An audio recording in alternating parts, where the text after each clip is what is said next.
Hi second graders, I wanted to talk to you today about a skill that will help you become a better reader. So one way that you can make certain that you understand the information that you're reading in a story is to ask and answer questions about it. So one question I always ask myself before reading is, what do I think the story is going to be about? And to answer the question, I read the title and I look for details on the cover. The clues or details that are in the text and the pictures that help you answer these questions, they're called evidence.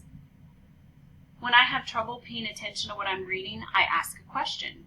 Answering those questions along the way with evidence, the pictures and the story, helps me think about what I'm reading. And that helps me understand the story better. So there are some times when you're going to ask questions before reading, like we talked about.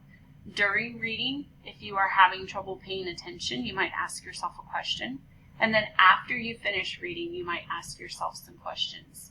Now, why do we do that? We do it to get information. We do it to help you understand what you're reading. We do it to practice being awake and thinking while you're reading. And then we also do it to be curious and wonder as you read. And I've heard you guys already doing that really well this year. Now, how do we do that? So we're going to use question words to ask questions like who, why, what, when, where, and how. Those are all question words that we can start our questions with. So look around in the text and the pictures for evidence or details that will help answer your questions.